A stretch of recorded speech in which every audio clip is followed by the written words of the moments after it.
នេះគឺជាកំភ្លើងបាញ់10 QBU 10ឬហៅម្យ៉ាងទៀតថា Type 10គឺជាកំភ្លើងបាញ់10ធុនធ្ងន់ប្រភេទប្រឆាំងសម្ភារៈយោធារបស់ប្រទេសចិនវាត្រូវបានផលិតឡើងដោយក្រុមហ៊ុនអាវុធរដ្ឋចិន Norinco និងបានដាក់ឲ្យប្រើប្រាស់ជាផ្លូវការនៅក្នុងកងទ័ពរំដោះប្រជាជនចិនក្នុងឆ្នាំ2010ដើម្បីប្រកួតប្រជែងជាមួយនឹងសមត្ថភាពកំភ្លើង Barrett M82 នេះគឺជាព័ត៌មានលម្អិតអំពីលក្ខណៈបច្ចេកទេសរបស់វាកំភ្លើងនេះជាកំភ្លើងបាញ់10ពាក់កណ្ដាលស្វ័យប្រវត្តិដែលប្រើទំហំគ្រាប់ 12.7x108 មីលីម៉ែត្រជាប្រភេទគ្រាប់ធុនធ្ងន់ដែលអាចបាញ់ទម្លុះរថពាសដៃធន់ស្រាលជញ្ជាំងបេតុងឬបំផ្លាញយានយន្តនិងប្រព័ន្ធរ៉ាដាបានយ៉ាងងាយស្រួលវាអាចផ្ទុកបាន5គ្រាប់និងបាញ់បាន 1000 ម៉ែត្រសម្រាប់គោលដៅជាសម្ភារៈឬយានយន្តនិងចម្ងាយបាញ់អតិបរមាអាចរត់ដល់ 2000 ម៉ែត្រអ្វីដែលធ្វើឲ្យ QBU 10ទំនើបគឺប្រព័ន្ធតម្រង់ scope របស់វាត្រូវបានបំពាក់មកជាមួយនឹងកែវយឺត YMA09 ឬ QMH151A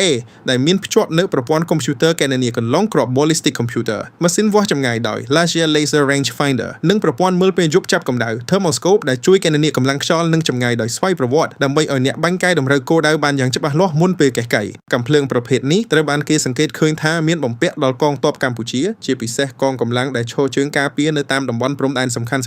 និងកងកម្លាំងពិសេសដើម្បីពង្រឹងសមត្ថភាពការពារទប់ទល់និងកំទេចគោលដៅពាក់ព័ន្ធនឹងចំនួនពិតប្រាកដនៃកាំភ្លើងនេះដែលកងយោធពលខេមរៈភូមិន្ទកំពុងមានគឺមិនមានតួលេខផ្លូវការណាមួយត្រូវបានប្រកាសជាសាធារណៈនោះទេដោយសារតែវាជាព័ត៌មានសម្ងាត់ផ្នែកយោធានិងសន្តិសុខជាតិឯលើរូបភាពនិងវីដេអូដែលធ្លាប់បានផ្សព្វផ្សាយគេសង្កេតឃើញថាអាវុធនេះត្រូវបានចែកចាយទៅដល់ដៃកងទ័ពនៅតាមទិសដៅការពារសំខាន់ៗរួចរាល់ហើយដែលនេះសបញ្ជាក់ថាកម្ពុជាមានចំនួនស្តុកគ្រាន់បើសម្រាប់ធានាដល់ប្រតិបត្តិការ